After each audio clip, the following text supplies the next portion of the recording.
Hello, Periscope.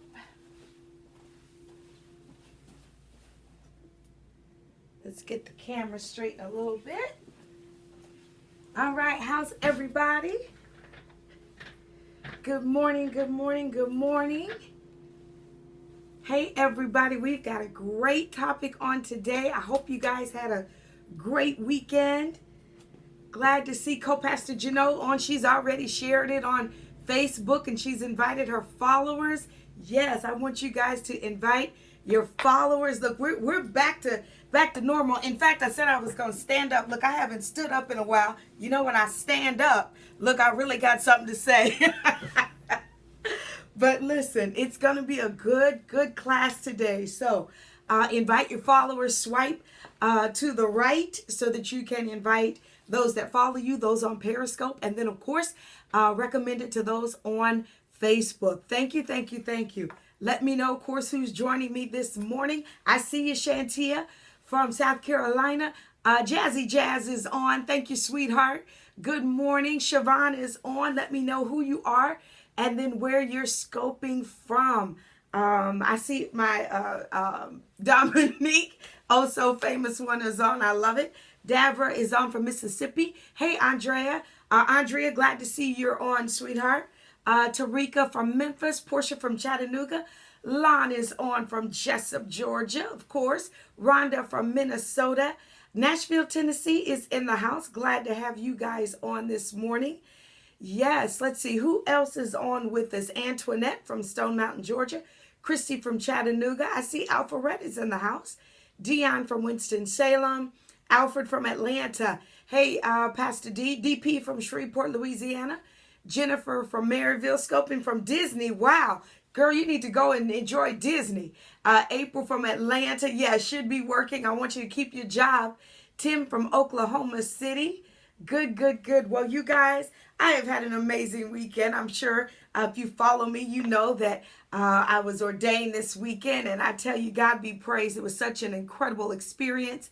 And I just thank those of you that prayed for me and those that sent up a prayer, even streamed. Just thank you so much. Let's see. Kay McCole is on. Good. Adrian Elaine is on. Well, today is Tuesday. I'm in my office. Hey, Fred. Glad to see you on. I'm here. You had it on Periscope? Oh, I got to go look at it. Thank you, Jazzy. But today's a busy day. This is Family and Friends Month at my church. And though I tell you all the time that I'm very serious about my business, I have a marketplace ministry business. I am the president of the Ware Agency, and I work with churches and pastors and faith-based entrepreneurs, helping them with marketing and leadership and social media, just all that great stuff. But I am a volunteer at my church, and so I serve as the director of singles, which falls under the Family and Friends Ministry, and this is our month to take the lead. And so this evening, as well as tomorrow night, we will be putting together what we call our pre-annual day, but it's an actual ministry moment that we'll be responsible for. So if you have time, I want you to tune in at 7:30 p.m. tonight. Go to cagmen.org. Yes, swag, singles worshiping Almighty God. That's what I am the director of. So appreciate your support. That's at 7:30 tonight. Excuse me. Thank you guys for the hearts. We're quickly making our way to 1 million. Isn't that awesome? So exciting. Somebody give me our heart count. Let me see what kind of hearts, what's our heart count, and then we know what kind of hearts we have to get. I'm telling you, after today, I believe we're going to get, absolutely. Thank you. She said, I'm on the move. Today, though, we're going to get close to that 1 million mark. It is going to be a really good teaching. How many of you all like the title? Mastering OPP, Other People's Personalities. Hey, Pastor Brian, glad to see my sister on from my hometown. Cassandra is on. Hey, 943,000 hearts. I see you're going to be at Young Leaders. I am. Yes, I speak there this Friday. Mastering OPP. This is actually a workshop that I do in churches. I'm going to give you a little snippet of it today on Periscope. So I thought that this would be a timely teaching just so that you all can just have a little dose of Elder Robin wear on this morning. All right. I know some of you probably think I've been kind of preaching and operating in that already, but today I'm officially showing up as Elder Robin Ware. So you guys, this is going to be good. So make sure you know how we do it. You will need something to take notes with. I have 12 personality types that I teach on specifically. I'm not going to go through all 12, but there's a lot of information that I give. And so you're going to want to make sure that you are tapped in. All right. So here we go, you guys. As leaders, we do not get to choose who we are called to serve. So that's not one of my points. That's just a fact. Yeah. As leaders, we do not get to choose who we are called to serve. Now, I know some of you say, well, I'm not called to work in children's ministry, so, I'm not going to serve there. Well, if that's the will of God for your life, then that is where you need to serve. Until you serve where God wants you to serve, the grace will not come upon you, right? So that you can enjoy ministry as fluidly as He would like for you to. So we all know, a lot of us use that excuse that the grace has lifted. Well, I'm talking to those of us that the grace hasn't even arrived because we are not in place. You think God is going to bless somebody being out of order? Absolutely not. So there will be no grace extended to you to make that opportunity smooth sailing. Sure, you may be able to go where you think you want to be, but you won't be happy. Things won't fall in place like they would if you were operating in the grace of serving the group of people that have been assigned to you as only our Father in heaven can do. All right. So Matthew 28:19 tells us to go ye therefore to teach all nations. It didn't say only go to nations that we like. It didn't say go to nations where the people look like us. It didn't say go to nations where we understand the people and get along with the people. It didn't say go to nations of people that wear clothes that we think people should wear. It didn't say go to nations of people that smell like we think they should smell. Oh yeah, I'm going there. I want you all to understand that when you accept the call on your life to serve, we are commanded to go ye therefore to all nations. Yes, I'm coming hard already. You are so funny. But I want you all to understand how real it is. A lot of us aren't happy and we want to change churches or change ministries. No, it's because you've not sat down and put on your seatbelt and strapped yourself in for the assignment that is yours. So I'm single. I don't profess that I'm going to be single the rest of my life. I didn't run to the altar or to my pastor saying, let me lead the singles. But when they came to me and said, Pastor thinks that you would be good to serve the singles, I thought about it, prayed about it, kicked and screamed a little about it. Y'all know I'm transparent. But I said yes, because I wanted to be found faithful. It's when you're found faithful in your assignment that grace abounds to your account. And not just for the area in where you're serving, but in other areas of your life. All right? So the Apostle Paul, he shows us what is meant by going to all nations. Specifically, write this down. He says in 1 Corinthians 9:22, he says, I become all things to all men, so that by all possible means I might save some. Again, 1 Corinthians 9:22. All my leaders, you should be writing this down. This should be the scripture that you stand on for today. He says, I have become all things to all men, so that by all possible means I might save some. Now, he didn't say he gave up his convictions, nor did he say he compromised his stance on the gospel? Or did he say that he tricked people into thinking he was something he was not so that he could get them to like him or to follow him? No, not at all. In fact, he is saying that he gained their confidence and their trust. Yes, it was only because he met them where they were that they believed in him. See, we as leaders, we can't judge people. We can't ask people to tell us how and why they made the mistakes they made. We have no heaven nor hell to put people in. So we can't decide again whom we're called to serve. We have to be like the Apostle Paul. We got to be willing, by all means, to save some, all right? He learned how to master their personalities so that he could minister to their hearts. That's where we're going today, you guys. We're going to talk about how to master people's personalities so that we can minister to people's hearts. Somebody put that up for me. Where's my scope scribe? Absolutely, you can apply these these principles in your business as well. We have to, I'm getting on my computer, I'm pulling up my presentation.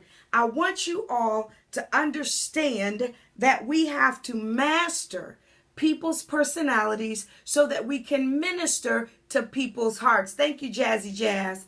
Did you guys get that? I hope that that was good for you so that you can be effective in your calls. All right? So here, before I go into the personality types, I've got some tips. Number one, always avoid saying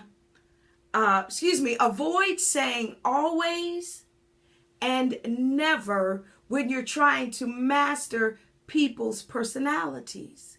No one wants to be generalized or lumped into a group.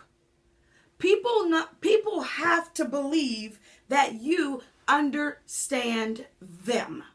I don't care if you pastor or lead 10,000 people. All 10,000 must believe that you understand them. One by one, they must believe that you understand them. So never say, always, this group always does this. And don't say, you all never. You're the type that never does this. You don't get it. You don't understand. I know millennials get that all the time. Millennials never do this. I have my project assistant, Dominique, a wonderful young lady. She doesn't want me to come to her and say that because millennials are stereotyped as not having a good personal interaction skills because they spend so much time on their devices. No. She does have good personal interaction skills, right? So I don't want to generalize her and say that I'm just assuming because she's a millennial that this is how she's going to be. So leaders, we have to be careful. Don't say always and don't say never when you are trying to lead. Number two, we as leaders and pastors, when it comes to mastering other people's personalities, we have to encourage ourselves to listen. We don't know everything. Sure, we may have a little bit of extra seasoning because we've been out here on the battlefield a little bit longer.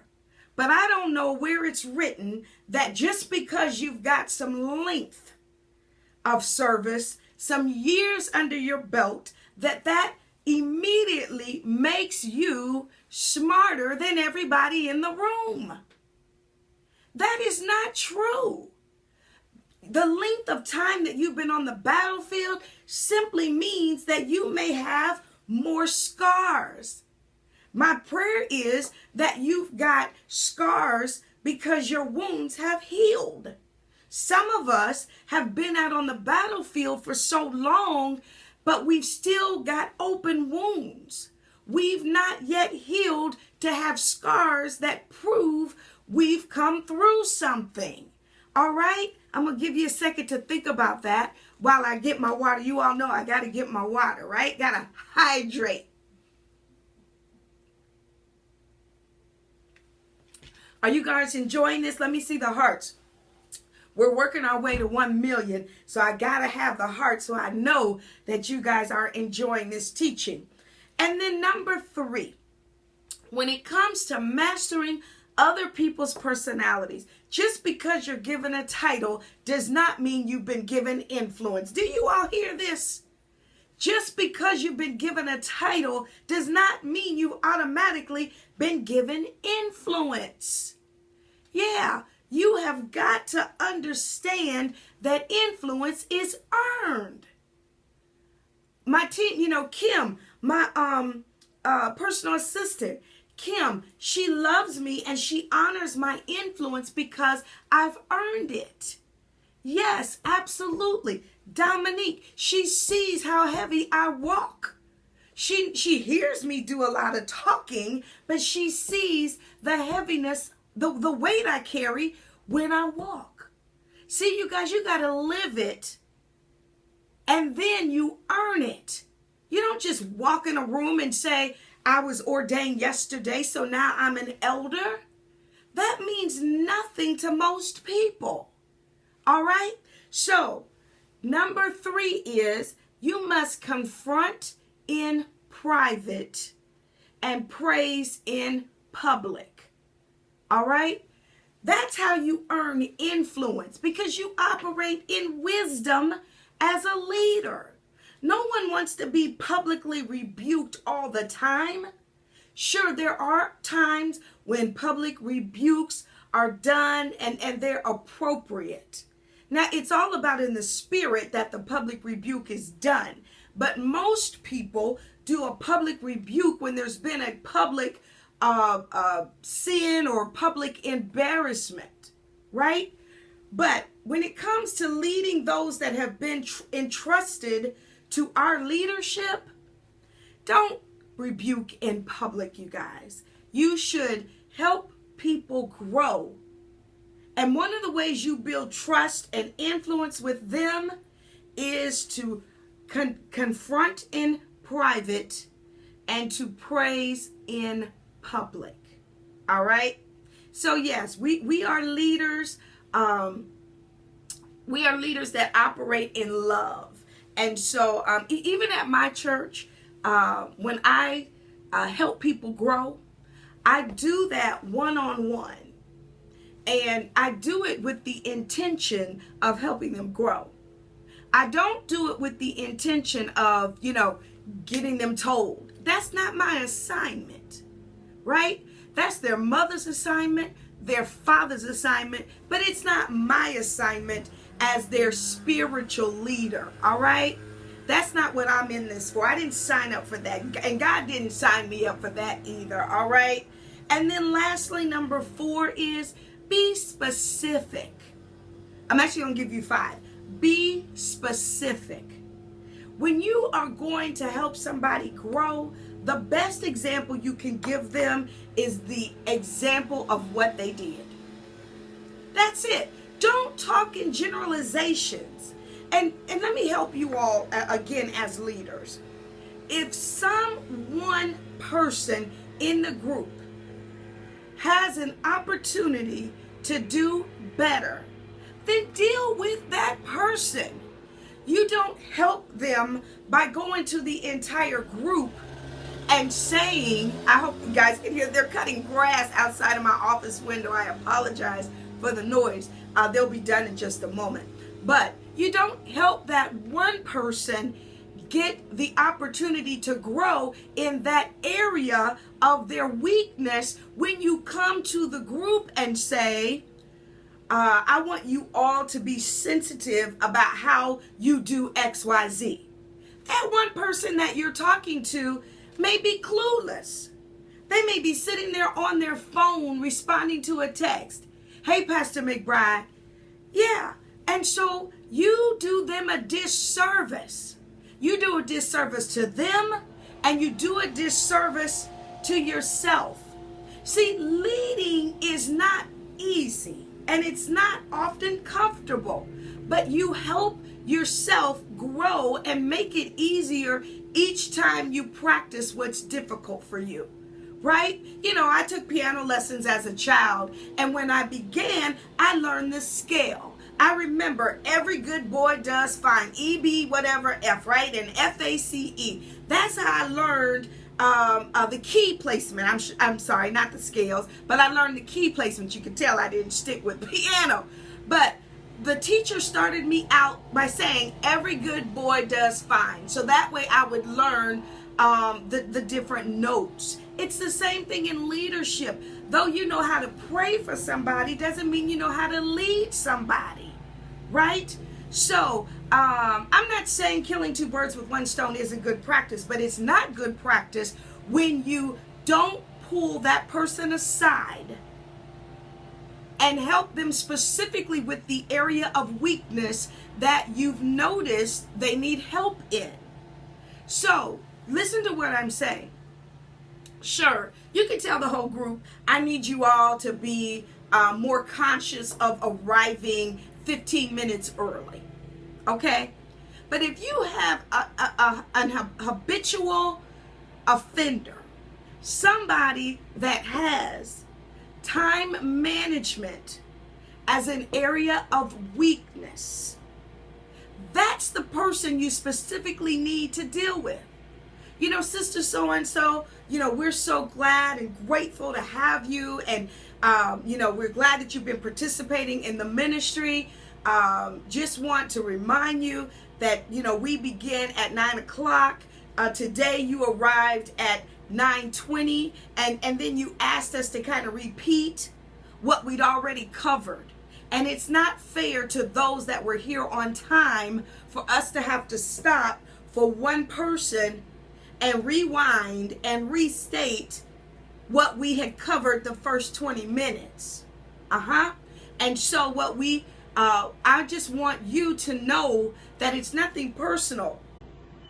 I'm willing, I want to help you grow, but I need you to make the same commitment as the rest have done and to be here on time. It's as simple as that. You don't browbeat them. You don't, threaten them. Absolutely not. You just help them grow and be who they're supposed to be as a leader. You know, an effective leader works themselves out of a job, right? But you can't transition that leadership role to that person if they're not on time. And so what happens, my pastor preaches this all the time, and that is, oh goodness, I forgot the title. It's sin. It's oh gosh, come to me, Holy Spirit. Well, it's getting away with sin for little bitty things, right? And so because you're, and being late isn't a sin. Oh, successful sin. Thank you, Co-Pastor Janelle. Yes, successful sin. So what happens, we get away with little bitty things, and then we try other things. And before we know it, we started off by, stealing time, and we end up trying to rob a bank. And so then you're publicly humiliated. And so I want God to deal with me on my little bitty things so that I don't get away. I don't want successful sin in my life. All right? So keep that in mind. You're not doing the person any good when you don't deal with what their areas of weakness are. Remember, you guys, people come to church to get better. They're not there because they're perfect. They're not there because they've arrived. Absolutely not. They are there to get better. But what happens is we allow them to cross the line and get beyond the velvet rope. See, I don't do that. I don't let just anybody come to my house. I don't go eat dinner with just anybody. I don't hang out with just anybody. Not that I don't love all the people I go to church with, but in order to maintain the relationship and the respect level of leader, right, and those that I'm called to lead, I can't hang out and be best buddies with you, because at the time that I need to rebuke you or to help you grow, you're not going to be able to receive it from me. So be careful. All right. So look, I've spent too much time. I haven't even gotten into any of the personality tips. So let me do that. The fifth point was be timely. Yes. When you see someone that is operating in their area of weakness, not only should you be specific in telling them, you know, that this is a growth moment or a teachable moment, but do it timely. You should not, if the opportunity presented itself on Tuesday, you shouldn't wait till Sunday to talk with them about it. It's out of their mind, and their recollection may have changed. And so they're going to tell you, well, actually, no, I was on time. I didn't get there at 9:20. I got there, in fact, at 5 till 9. Well, then it's your word against their word, and they're not going to be able to receive the opportunity to grow because they're in defense mode, saying that you're not telling the truth. All right? So the whole strategy as to how you pull a person aside and how you talk to them, and even the sandwich method of doing that, I'll have to teach that on another scope. But do know that you just don't pull somebody aside and say, you know, let me tell you something about yourself. That's not healthy. It's not good leadership. It's not healthy, and nor is it productive. Let me just be transparent here. I had that happen to me just 2 weeks ago. 2 weeks ago, I was at my church, and someone pulled me out of service immediately after what they thought I had done after the infraction. All right? So they pulled me out of church immediately upon the infraction that they said I did. So I go out, they lead me out into the hallway. So I'm totally clueless as to why they're taking me out of service. And they begin to pounce on me. You know, Miss Periscope Queen, Miss Leadership Queen, you know, about to be ordained elder. And they start rebuking me about the infraction. So I stand there speechless. And I said to them, hold it. I'll go back through the points. Thank you, sweetheart. But I said, hold it. Wait a minute. For clarity, what is it that you're talking about? You guys, I didn't even know what they were talking about. So the infraction that they accused me of, number one, they weren't even there. They weren't even in the sanctuary when it happened. Number two, they caught the tail end. And so they totally misunderstood what had happened. But instead of asking the people that were present, they immediately came to me. So then, of course, I snapped, cracked, and popped. Y'all know I got to keep it real. I snapped, cracked, and popped because I was so outdone that they would pull me out of service and then charge me with something that they didn't even witness. And then they were loud and wrong about. So somebody saw me being pulled out of service, and they came out there to see what was going on. Let me tell you, God cares for me. I am his favorite. Oh, I'm so special to him. That person came out and said, what's going on? And so I said, this right here is foul. Now, that is not the way you respond. But when you pull somebody out and you don't handle it correctly, that's what you get. And so I said, this is foul and I'm done. And I turned around to walk away. Well, then the person realized they were wrong. And so then they wanted to put the pressure back on me. And they said, oh, no, Minister Ware, don't respond like that. That's not Christian. That's not the thing to do. But see, you can't pour hot water on me and not expect me to yell that I'm getting burned. Come on, y'all. Hear me. You cannot lead like that. If you want me to respond in a sweet, angelic way, then that's how you approach me. So I caught myself because I knew I didn't want that spirit on me when I went back in the sanctuary. So I got myself together. I turned around and I said to them, please know that I apologize for my response. But what you should have said to me was, because I used that as a teachable moment for them. And I did it in love. I did it with a kind voice, so much so that when service was over, they came back up to me, they hugged me, and they said they appreciated me in handling it the way I did. Y'all, World War IV could have happened in that hallway because of how they handled me. Leaders, we got to make sure that the people that we have been entrusted to lead, that we handle them in love and kindness. My pastor never would have pulled me out and handled me like that. We should have the hearts of our leaders. All right? So, did I see some hearts?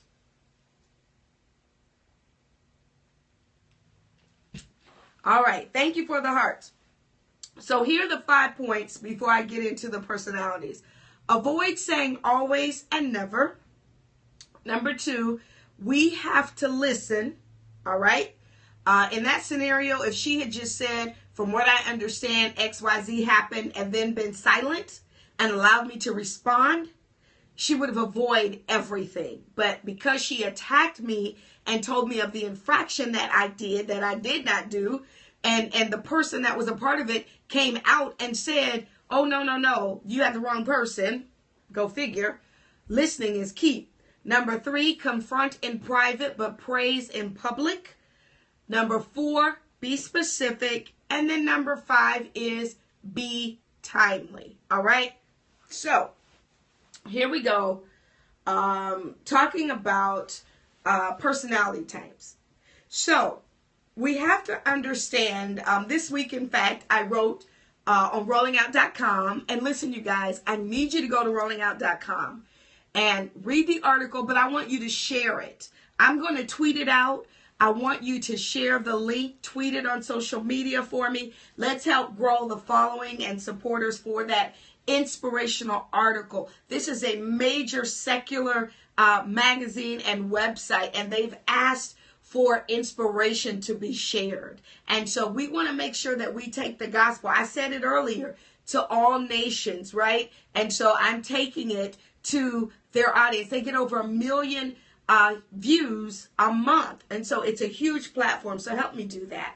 But I wrote on Pretty Is as Pretty Does, talking about character. So that leads me to just remind you that character refers to the mental and moral qualities that are distinctive to each person. So character, it refers to the mental and moral qualities of each person. Personality, right, refers to our patterns of thinking, feeling, and behaving. All right? So understand the difference. Character is who we really are. Character is who we really are. But our personality speaks more to how we think, how we feel, and how we behave. So I have a big personality. I'm I'm an extrovert. I love people. As you can tell, being on this Periscope, I really do enjoy helping people and being a blessing. However, that's my my character trait, right? My personality comes out through my character. But there are specific personalities that show up in your ministry members or those that you work with on your jobs. All of this works. So let me get into it and I'll help you understand. The first personality type is the bulldozer. All right? The bulldozer personality type. This is the person that when you're in a meeting, they know everything. They will take over your meeting, and they often use threats and sarcasm as well as intimidation to get their way. That is the bulldozer personality. Now, obviously, this is not a healthy personality. But as leaders, we cannot convict, condemn, rebuke the bulldozer personality type any kind of way. Yes, that personality type has to be dealt with, but there is a strategy as to how you deal with it. So, here is how you deal with the bulldozer personality. Prepare yourself to ask questions to steer the conversation towards solutions. All right? Because the bulldozer is a part of the problem. They're not a part of the solution. But you as the leader have to help them. So without calling them out, you show your leadership skills by asking questions of the bulldozer that leads them towards solutions. Again, don't embarrass them. Don't confront them. Oh, you're being a bulldozer. You have a takeover spirit.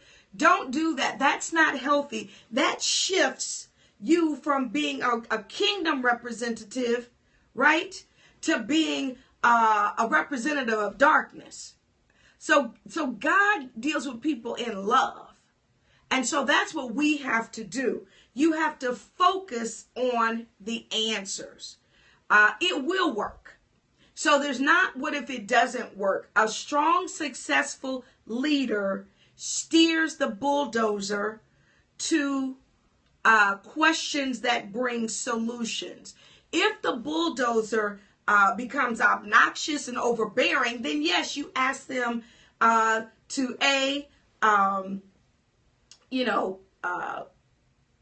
to take a deep breath, right? Give you a chance so that the whole group can participate. And then B, you can ask them to leave the meeting. You can't deal with a bulldozer, right? Everybody is a work in progress. So I don't want, we as leaders can't decide because someone has a bulldozer personality that we don't want them in our meetings. But let me say this to you. As the leader, if you don't exercise your leadership ability in managing the bulldozer, you're going to lose the respect of all the rest of your team members. And you don't want to do that. All right. So number 2, the bully. The second personality is the bully. The bully is the person in your meetings or on your job that they become loud, they become hostile, they can even be abusive, and they may try to overwhelm you. All right? The bully, they become loud and hostile, abusive, and may overwhelm you. Well, that's the type of personality that you have to get their attention by challenging them nicely. And you say to them, now I've let you talk. I've let you have your say. So now listen to me. And if they, explode, well, I'm tired of this, and, I don't like that you're not going back to the powers that be and telling them that, our ministry shouldn't be made to do X, Y, Z. Well, then you have the right to ask them to leave. Because the bully, you have to shut them down, but do it with authority and in love. Again, let them run their course. I often will just sit there and look at them. And so then I'm like, okay, as long as you're done, I want to give you a chance to be heard. Now if they're cursing or if they're, talking about people, of course you don't allow that. But as the leader, I literally will sit there and let them know they've got my full attention. And I'll listen. You got to remember, you guys, church is the only place that you can serve in a leadership capacity without submitting a resume. Very few churches that I know ask people that serve on committees and teams to turn in a resume, right? So, and they may not lead on their jobs. They may not have an opportunity to really speak their opinion and share their voice, right? So they bring all that pent up, built up energy to your ministry meeting because they say, well, I'm a volunteer. I don't get paid for this. So I'm going to say what I want to say. But you still, as the leader, have to command and take control of the meeting. All right, is this good? Let me know if this is good. Give me a thumbs up if this is good. So we talked about the bulldozer, the bully, and now we are going to talk about the fire hose. All right, thank you guys. I see the hearts. I see the thumbs up coming through.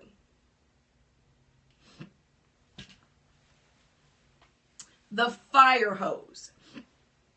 The fire hose is the person, they'll dampen the enthusiasm of the team. You know, they rain on your parade. They believe everything will fail, and they're always complaining. Now, I have a rule. Anybody that is around me has to be positive. Now, my people, my friends don't know that rule because it's my rule, and I stick to it. So if I'm around people that want to dampen and rain on my parade, I remove myself. I don't hang out with them. I don't even entertain it. Now, I realize in a meeting and you're the leader, you cannot leave, right? But what you do is you help them understand that your belief is that it will be XYZ. That's why I always tell you all that I have faith that goes the distance. So I don't care that what I've been declaring hasn't manifested as of today. I have faith that goes the distance that it will manifest, right? So I don't allow those around me to say that something's not possible. So don't argue with somebody that wants to rain on your parade or they want to dampen the team morale. State your belief and call them to the carpet on it. Either we believe the word of God or we don't. So it says, Mark 11:23-24, you shall have whatsoever you say. Call those things that be not as though they were. State all kinds of scriptures. That's why you got to let the word do the work. Study the word so you can use the word and leave it at that. Ask them for alternatives. So what we're declaring has not manifested right now, but look at the growth we've gotten. Look how amazing this opportunity is. All right. And then remind them to be problem solvers and not problem creators. It's as simple as that. All right. So you do not have to allow people to rain on your parade. I say this all the time. Anytime there's a shift in leadership, there's always an old group that has the opportunity to shine, or to be downers. Now they can shine and say, we welcome new leadership. We're excited about where we're about to go. Or they could be downers and say, nothing ever works, right? The last person didn't last. They didn't really have as great of an impact as they thought they did. You know, all that kind of craziness. You have to handle that. So as a leader, we tell that group, if you're going to stick with this team, we're a team of winners. We wow people. And I believe that. All of you all that are part of my Periscope family, we are wowers. That is my truth. And so if something I'm doing isn't wowing someone, then it's not over yet. Because they will be wowed when it's over. All right? There we go.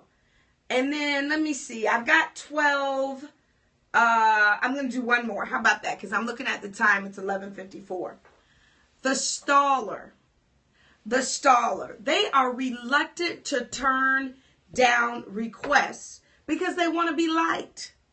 But they are paralyzed by tough decisions. So they stall on everything.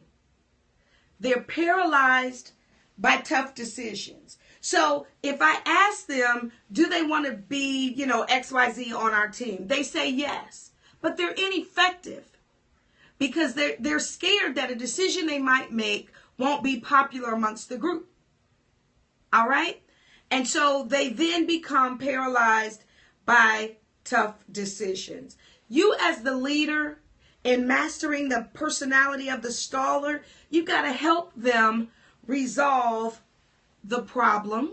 And then you have to help them understand it's okay to not sign up for everything or to sign up for anything if you've got other people available.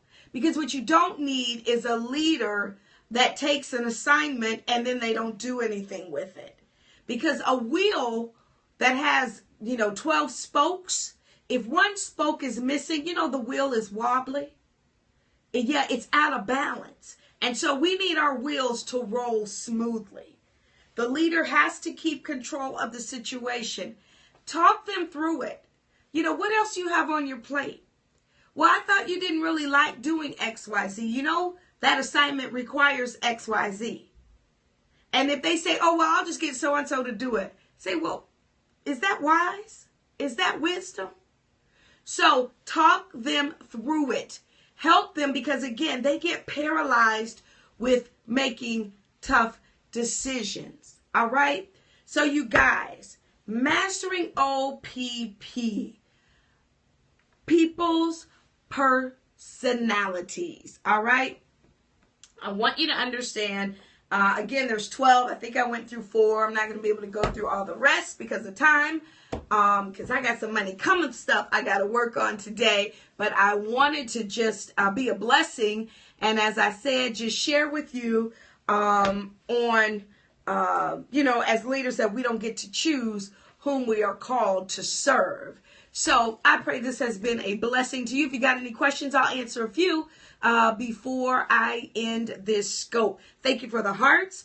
Glad you enjoyed the teaching on today. Yes. Thank you, Jazzy Jazz. Thank you. I'm glad that you guys were on with me today. You can only do 500 hearts per scope. If not, you got to log out and log back in. Good. I love doing leadership teachings. If you guys have a leadership session coming up, I would enjoy coming and sharing. Of course, go to my website, robinandware.com, and that's where you can have all my booking information. What if someone is a mixture of all? That's not really the case. Yay, I'm glad that my hometown loves me. I do this Monday through Friday at 11 a.m. Good. I can't wait to get there. Okay, Rhonda, I hope that you catch the replay. But Jazzy, back to your comment. What if somebody's all these things? People really typically aren't. They'll show up strong as one of those personalities. Again, there's 12 different personalities. It really depends on what you're dealing with as to what personality shows up. And so you need to be prepared. A good leader is prepared to master multiple types of personalities. Remember, I said that even if you've got 10,000 members, each member wants to believe that you understand them personally. And a good leader does that, right? And so I'm not saying you have to know everything about them A to Z. Absolutely not. But you give them the time, you give them the attention, and you give them the care. That's what we're called to do. So as a new elder, I'm excited about the opportunity to serve. I understand that in going to another level that there's even yet more responsibilities assigned to me. Just being stretched, right? And I hope that this teaching stretched some of you. It gave you the opportunity to even check yourself as a leader. Have you mastered other people's personalities? People, let me say this right. People don't have to like us, but we should like them. Wow. Yeah. People don't have to like us, but we should like them. Yeah. We're called to love, you guys. And so the bigger person is us. Sure, I've had people say to me, I don't think you like me. I tell them, of course I do. Going out and mixing and mingling doesn't mean, I noticed these were all negative.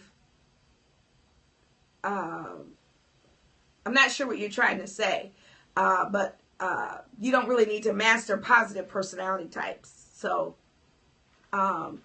yep, because people that are positive get along and go along. So that's why the personality types deal with negative personalities. You'll see as you become a leader, Jazzy Jazz, and have people submitted to you. So anyway, good. But thank you for asking. That's an excellent point that you brought out. But as a leader, it is my responsibility to first show myself friendly. That's the word. That is the word. All right, you guys. So I hope that you all were blessed by today's teaching. I had a great time doing it. We'll be back on here tomorrow. Remember, P3 is coming up January 14th through the 17th. We're going to the North Georgia mountains. I cannot wait. Pray, plan, and prosper. We are going to help leaders. We are going to help entrepreneurs, and we're going to help professionals. My speakers are tops. We're going to do a session even so you guys can connect with them.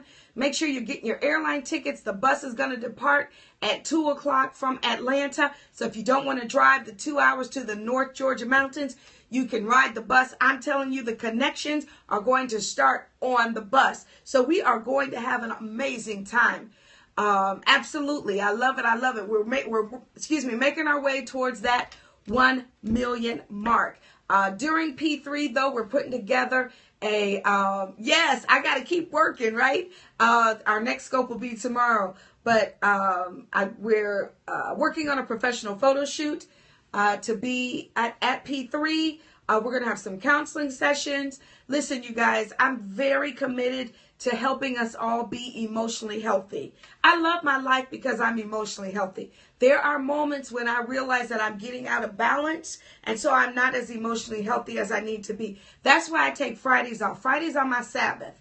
I do what I want to do on Friday. Sometimes I work. Sometimes I don't.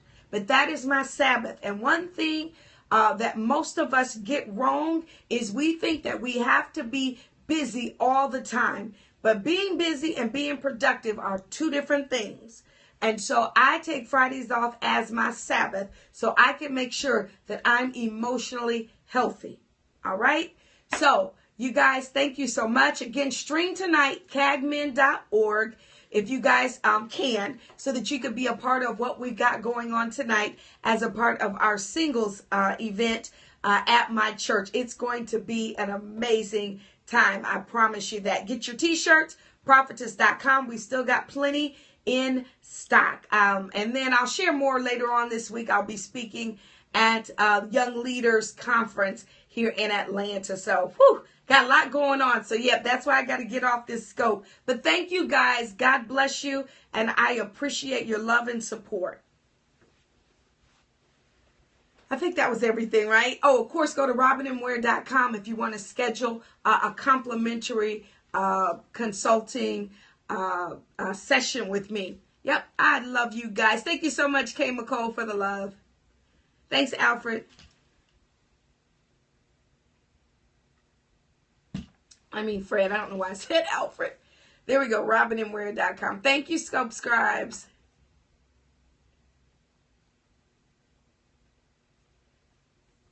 Yep, thewearagency.com is, the home for my business. Yes.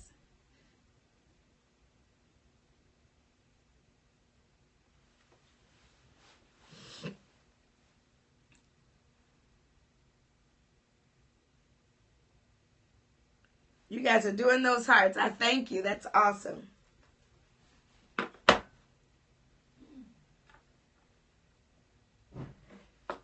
All right, I'm going to sign off now. God bless. Thank you, guys.